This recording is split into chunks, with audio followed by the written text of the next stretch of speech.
I think it's very interesting since we have this topic bracing for troubled times ahead, because troubled times are not very far ahead. We have health issues. Our close friends have health issues. If you look at the news today, we have floods in France about 100 kilometers from where I sit. There's no floods here, but there could be. There are floods in Argentina. There are floods in several parts of Africa. And there are floods in England. There's a volcanic eruption of 3 kilometers width in Iceland. Things are happening, and those who are right in the midst of them are having to deal with it. There are wars going on in Israel, Gaza, in Ukraine, and in many other parts of the world that's not always shown on the media, but there are really many, many situations going on as we speak, which, when you're right in the midst of it, you are dealing with a catastrophic circumstance. And from what we can see, there's going to be more of it, more frequently, more intensively. And so how do we prepare for that? We used this word bracing in the topic today, bracing, and it makes me think about the safety procedures when you get onto an airplane. They always tell you, fasten your seatbelt. If the oxygen goes away, there will be a bag of oxygen available. And if we're going to crash, well, you have to brace. So you can put your head down, put your hands over your head, and, we'll crash like that.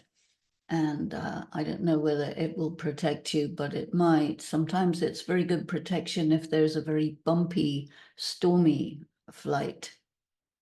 But for those of us who are having to deal with predictable catastrophes, there are many preparations that can be made.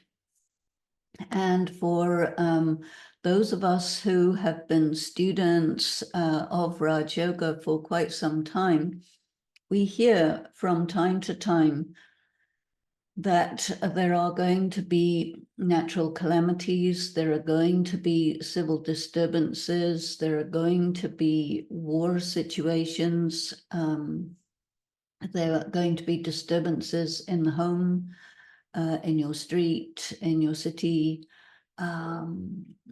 in terms of your health, in terms of your loved ones. Anything can happen anytime.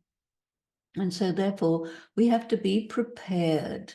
And so being prepared means physically, there are certain things we have to do physically. So for example, if you're living in an area which is expecting a flood, then there are certain things you have to do in advance to stop the water going into your house. But also, when you get into a flood situation, you will be stranded in your house. And if the water gets very, very high, you might be stranded on the roof of your house. So you need to make sure that you know how to make your house waterproof as far as possible in advance.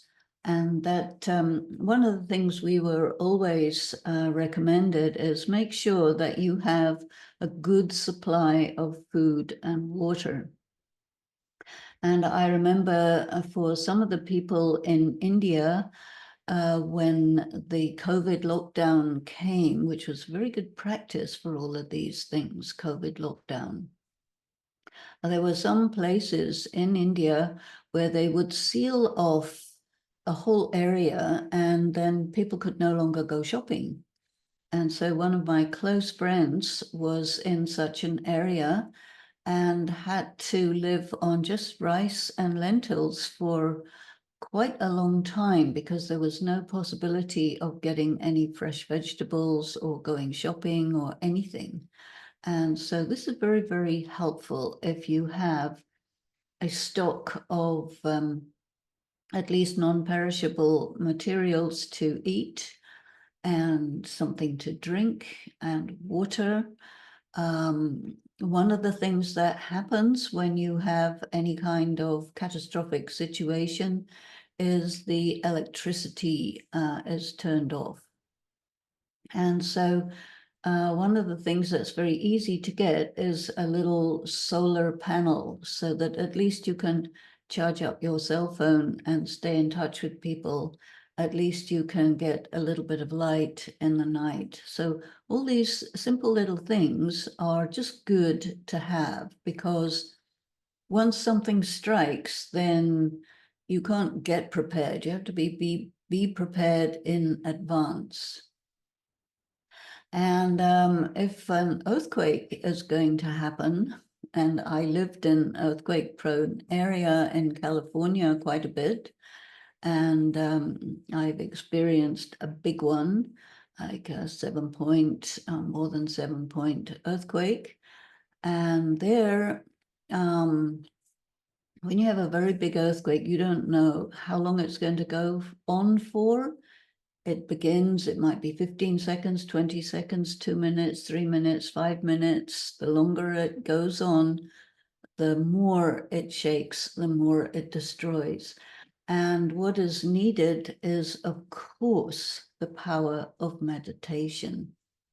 And I remember when we had that particular earthquake, it happened at 4:30 in the morning. And so we were in the center in Los Angeles, and we were having our early morning Amrit Vela meditation. And I remember at that time when it started to shake, and it started to really shake, and everybody turned and looked at me, and I said, "Stay right where you are, don't move." And it happened, I said that automatically. I didn't know what to say, of course, but that's how it came. And in fact, that was the very best thing to do, because there were nothing fell down on anybody in there. And but it was a time when bridges fell down, cars went into the water, walls fell down, chimneys fell down, anything that had bricks in it fell down. And the houses there are built in a flexible way with wood and wire. And so when it shakes, they just bend and move. And the high-rise buildings are on rollers, so they roll around, but they don't fall down. But when you are rolling around looking like you're going to be hurled out of the window of the 27th floor, you have to really practice not panicking. And this is where the meditation really helps, because you are, first of all, calm. Second of all, you expect. We've practiced so much to expect sometime, anytime something can happen. At that time, be in meditation, connect yourself in soul consciousness with the divine, and just stay like that. And everything will be in the best situation because you're connected. Other people who haven't learned these things, and we saw this, other people panic, they run, they sometimes get into danger because of that.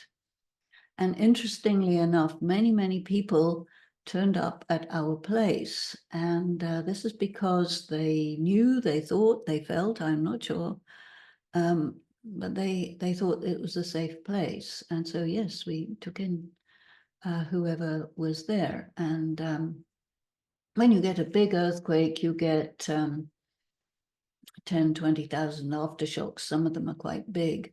And that will go on for maybe about a month.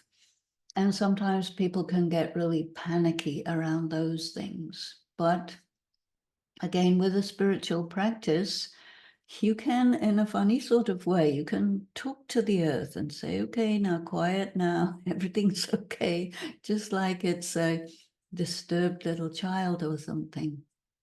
And you flex with it, because usually the aftershocks are small enough, manageable enough. And when you're not afraid, you just flex with it, you know.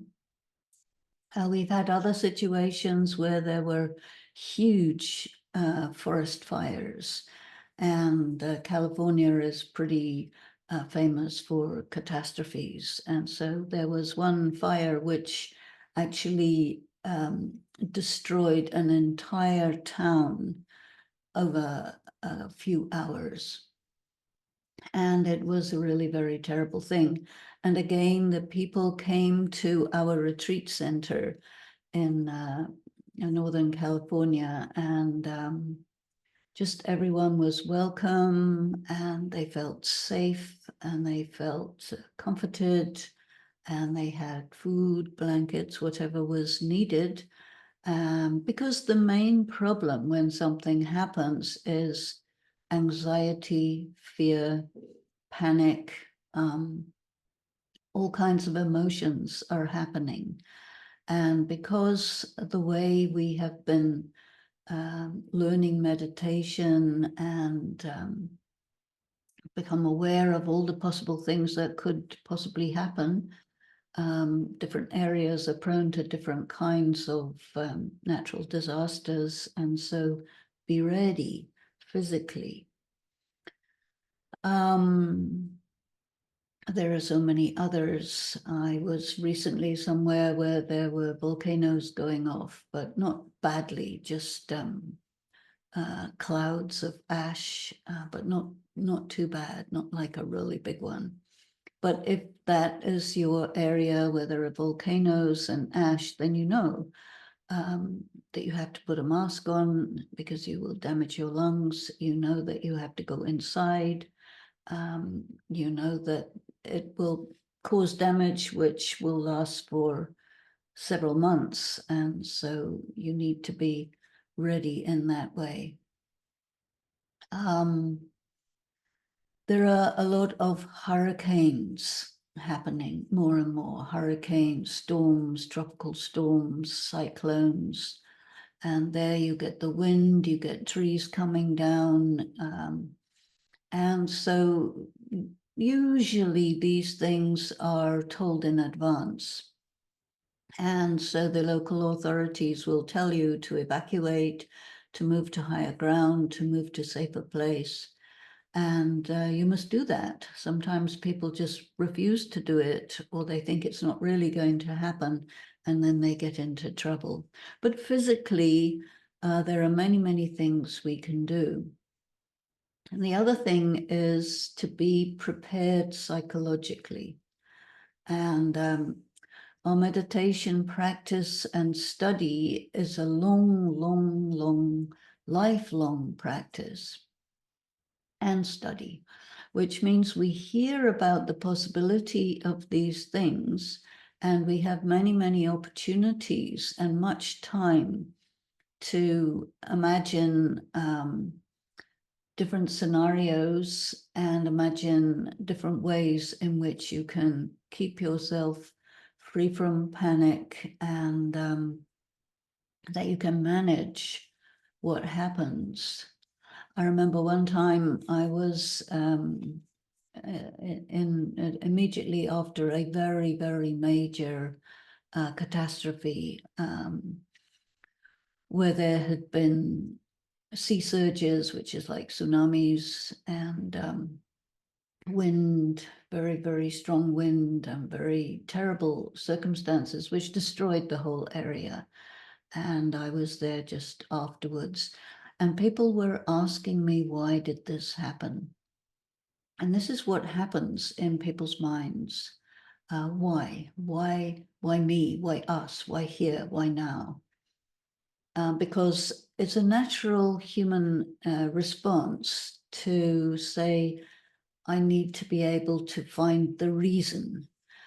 because I, as a human being, cannot bear the idea that something just happens just because it happens for no reason. We're not comfortable with that. We want to know why. Is it punishment? Is it somebody's angry with me? Did I disturb someone? There tends to be this feeling that it's because of me or because of someone, or maybe God is not happy with me or what, but we're always looking for a reason. And what we learn is that there are things that are destined. And most of these things, natural calamities, wars, disasters, diseases, all these things are destined. And it's very, very good for us to give ourselves that answer. It is destined. But there's another answer which is also much better even than just it is destined, and has to go with the thought that it is destined. And that is a very positive energy of thought, that the reason this is happening is to make you strong and to make you experienced. And this is something that I've used many times, I've spoken about many times, because it's really a very powerful piece of information to apply when all of a sudden something completely out of the norm happens and which impacts you traumatically. Because psychologically, we need to be able to bounce back. And when we are in worry, anxiety, confusion, it's difficult to bounce back.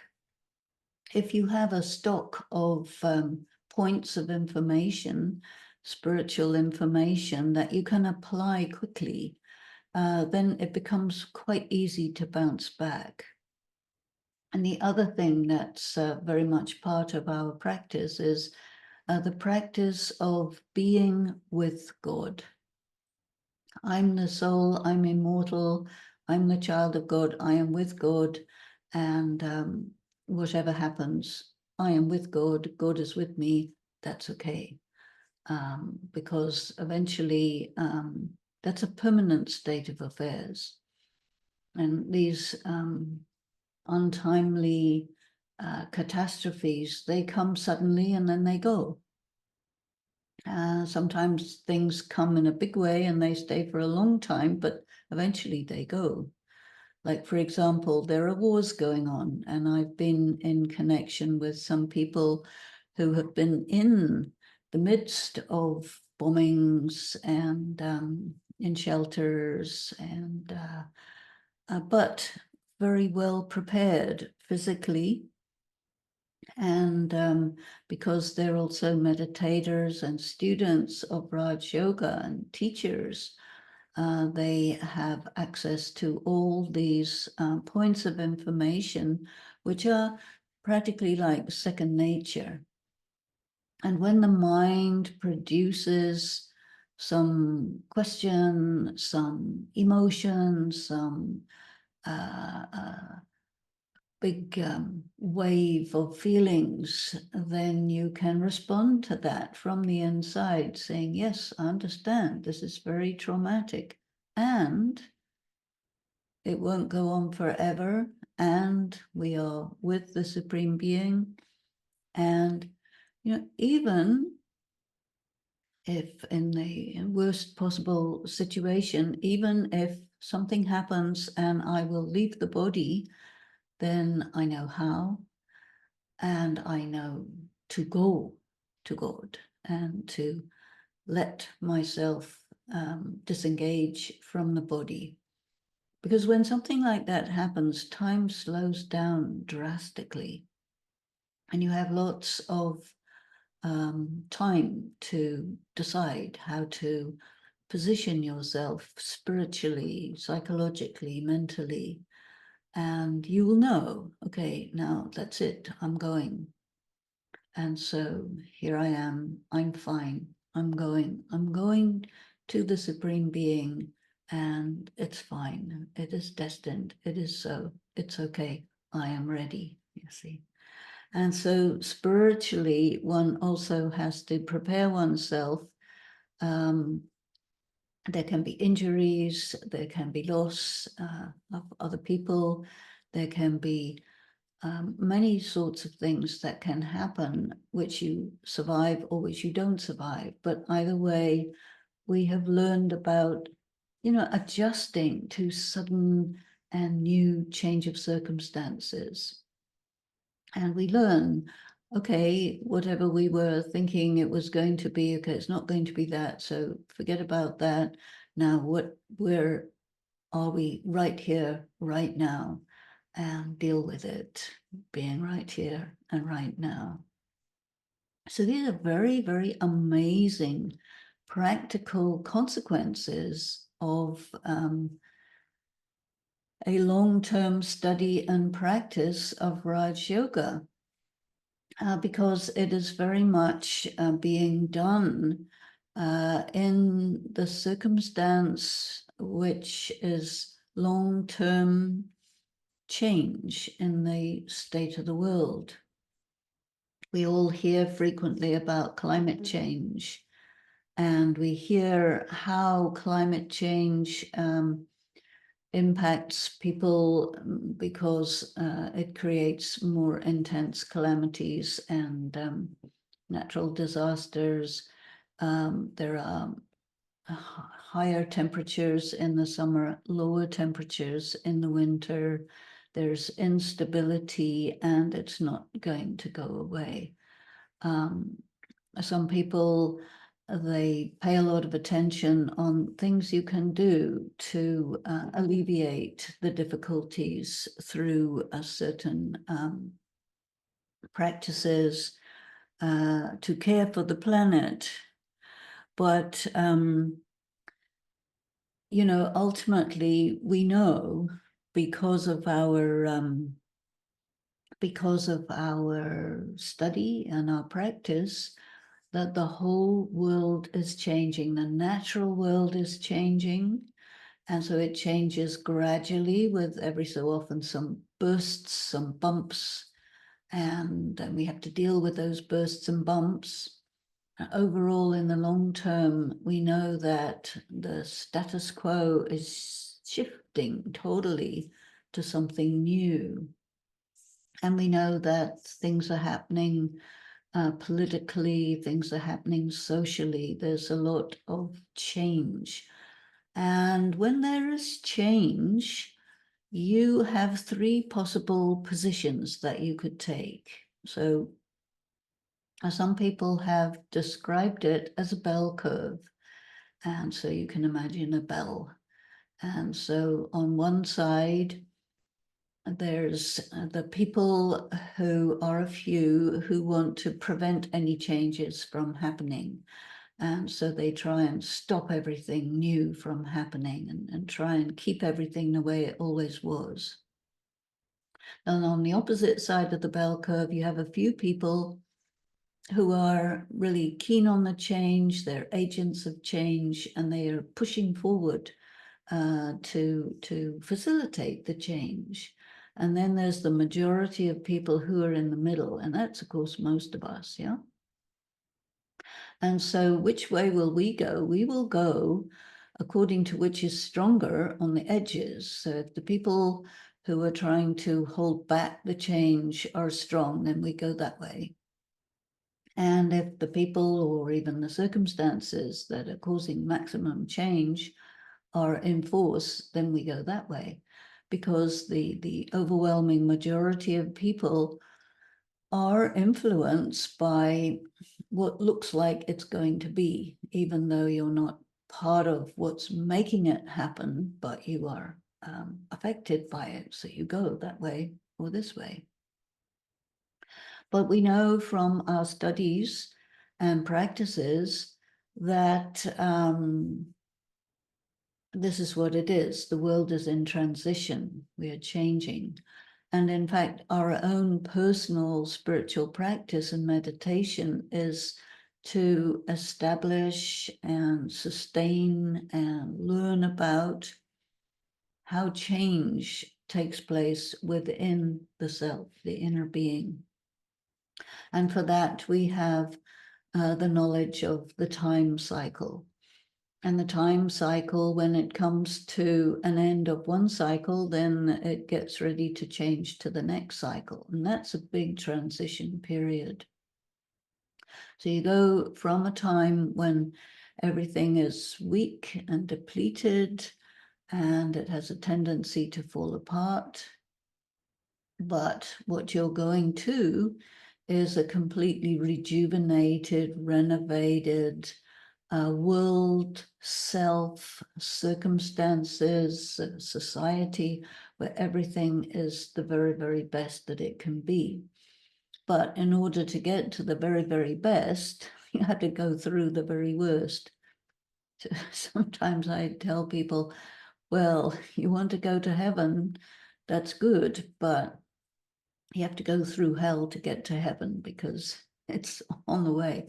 And so if you're going through hell, keep going, because what it ends up as is you get to heaven.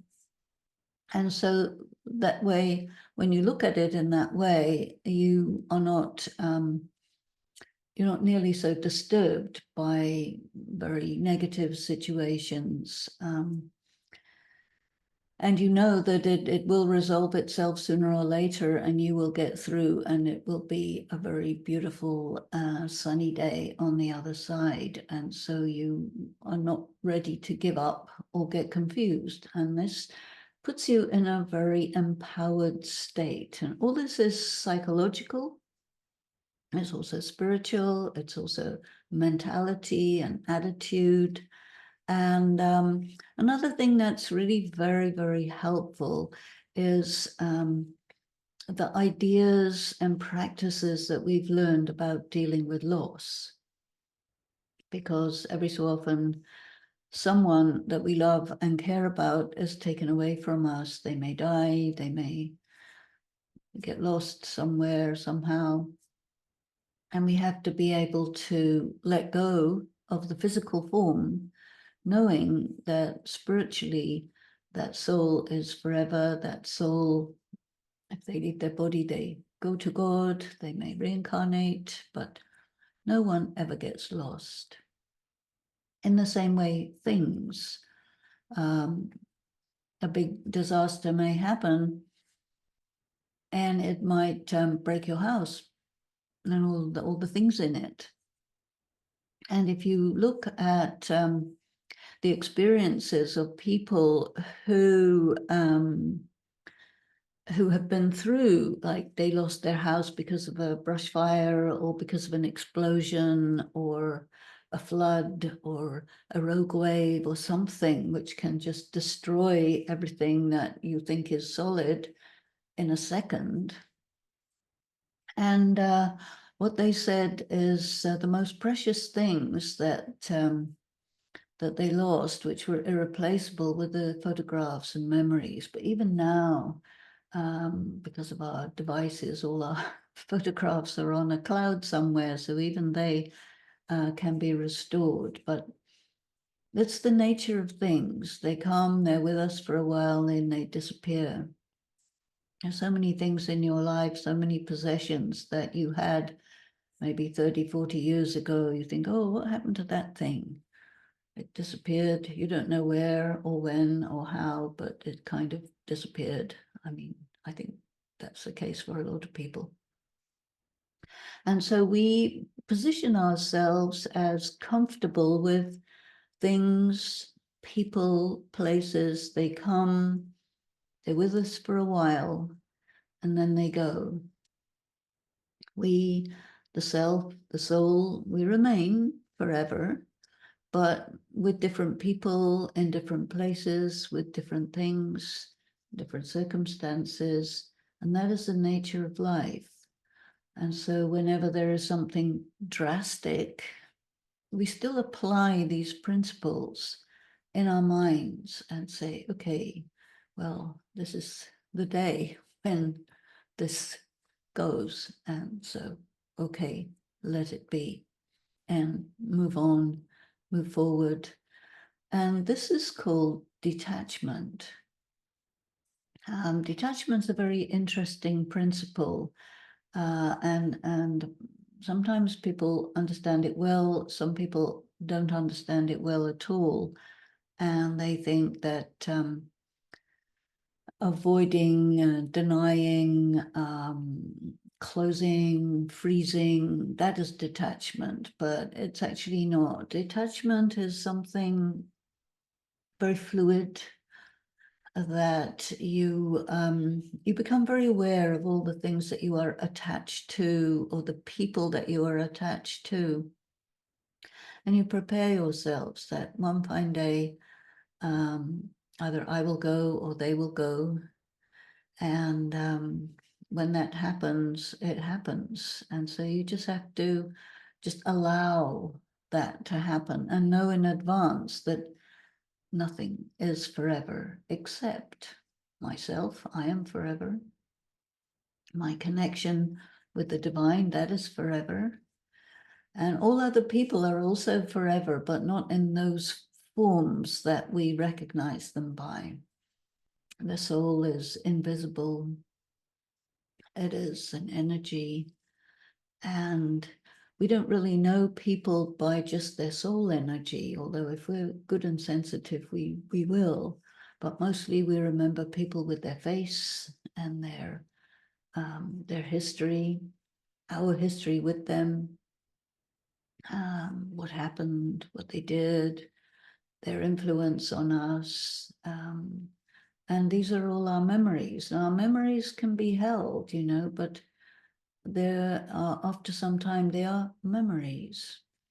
And the actual person is no longer accessible to me in physical form, but is accessible in memories. So memories are very important. And even those, eventually, we let go of them and move on and move forward. There's a very, very good philosophy of, okay, whatever it is, it is. I'm still here. I'm still valuable. I'm still lovable. I'm still in my power. Whether I am successful or not, or people appreciate me or don't, or I'm doing well or not well, or I'm healthy or not healthy, but I'm here. And these variations between pleasant and unpleasant, what we call good and bad, these variations are always going to be there. And so we flex with it, we move with it and allow it to be what it is. I think it's very important in these things to remain undeluded. There is this concept of illusion or delusion or Maya, or what is false, thinking something is real, which is not real, thinking something is permanent, which is not permanent. Because we live in a very materialistic world, and all the messages we receive from the media and these sales forces of one kind or another, they offer you peace of mind through an insurance policy, which is not going to give you peace of mind at all. It'll give you a little bit less worry than if you had no insurance. If you happen to lose something, you have to pay for it, or they will pay for it, or if it's a very widespread disaster, the insurance companies will say, sorry, it's out of our range, we can't do it. So then, whether you're insured or not, you're not going to have peace of mind because of them.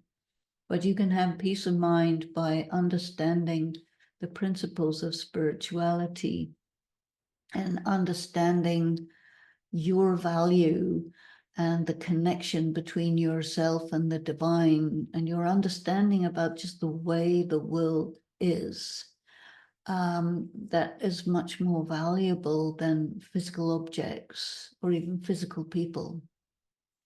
And so in spirituality, the big difference is that you see spiritual things as permanent, and physical things as ephemeral. And the materialist people, they think physical things are permanent, even though there's every evidence that they're not. And then they think spiritual things are ephemeral because they are out of range. They don't have enough time, energy, or information to think about them in a useful way.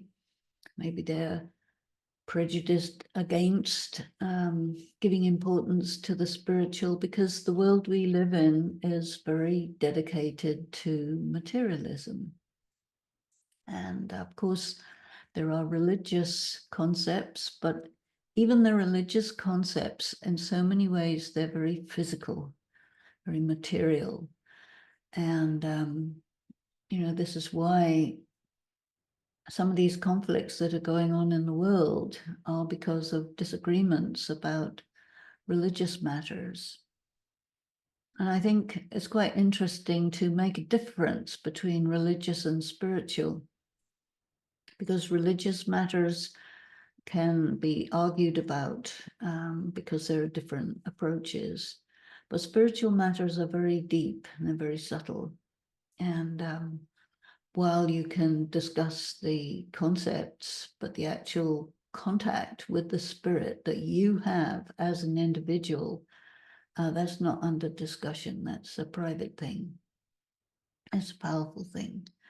And you keep yourself anchored with these spiritual things that that persist even when the physical things don't. And this is why gradually you begin to give them much more weight in your mind in terms of their importance and their value than the things which are which everybody else thinks are permanent, but which all of a sudden vanish. I mean, if you follow some of these war coverage that's going on, there's nowhere that's safe. There's nowhere to run. There's no guarantee. There's no food. There's no water. There's no safety. You're exposed to the elements. Anytime you can get killed, or your family can get killed, and you don't know. So you have to live absolutely in the present. And when people are in that kind of situation, what do? They remember God. And if you speak to people in that situation, or you hear interviews with them, you can notice this, that they just, that the only thing to hold on to is the divine. And it's a very powerful anchor. So this is a kind of bracing, I think, for troubled times ahead. No way out. There are troubled times ahead. We're in troubled times. They're not just ahead, they're right here and ahead as well. I think one of the things that was very interesting in the COVID time, and now people talk about it as COVID time, meaning lockdown time, one of the difficulties was loneliness. That is something that I think is very important to prepare for, which you don't really hear about. Even in a spiritual practice, you hear about there is a spiritual family, there are other spiritual people, you meditate together, you study together, lots and lots of things together. But what if you're not together then? And this is what happened in COVID time. People had to learn how to be by themselves. So I will stop there and let us see if Madhavi is available. Om Shanti. Thank you. If I may, I will just go over the overview of settlement of karmic accounts. Now, how do you know if you have a karmic account, first of all? Because it's very subtle. and you can't know that easily. When you get born into a family, and that family is of a particular nationality and culture and language and all of that. So you get born into that. And why do you get born into that particular family? It is because of some or another karmic account. Now, you can have a positive account or a negative account, or it can be slightly positive or slightly negative. Or you can be around people where your account is very, very slight, neither positive nor negative, but you just got born and they were there too. And so you have some interaction, but it's not heavy duty, it's not intense, it's not passionate, it's not flip-flopping between wonderful and horrific. But when it does flip-flop between wonderful and horrific, that is a sign of a karmic account. And so if you have to settle a karmic account, it means that in your relationship with someone, there is some negativity that happened in maybe another lifetime, and you're in debt to that person, or that person is in debt to you. And so circumstances will create situations where you have to give or you have to receive. And then you just go through that. Sometimes you might resent it if you don't recognize that this is a karmic account and something is happening, then you have to, give up something or be insulted or badly treated or whatever. And so part of the spiritual practice is to try to get sensitive and just understand, okay, here's a karmic account playing out, so I have to just be easy about things and allow it to play out without intensifying the negativity. You never get into a situation where settlement of karma can't be done because it's too late, because karma doesn't care whether you're in the body or this body or that body or the other body or the other person is or whatever. It's the period of time nowadays, this period of change is also a period of settlement of accounts. So lots and lots of stuff comes up. So as it comes up, you deal with it. And don't think about it any more complicatedly than that. Otherwise, you'll unnecessarily make yourself crazy. So take it easy. Okay. So take a moment to become quiet and internalized. Feel that internal energy that is I, the soul.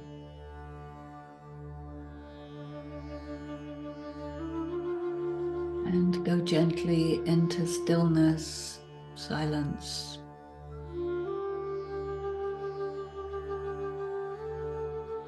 I, the soul, am essentially at peace. My essence is to be still, tranquil, serene.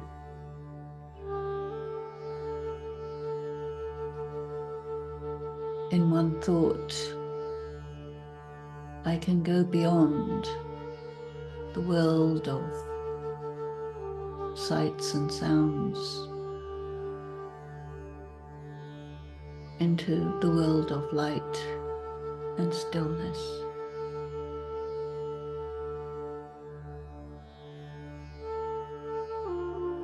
Letting go of all the people, places, and things that I experience through sense organs.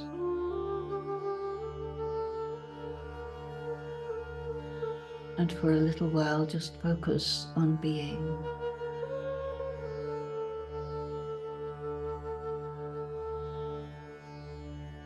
And just be connected with the One, in quiet serenity, letting go, letting everything be what it is,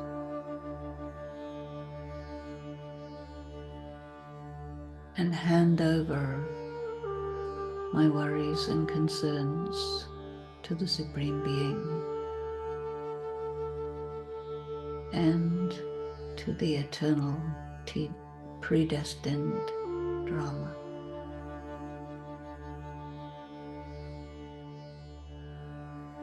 The day will come, sooner or later, where I let all this go and return back to the home of light.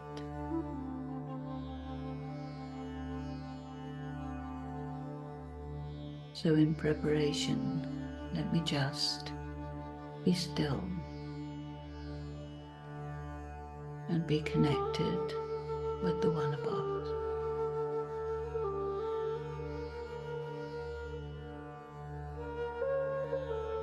Om Shanti.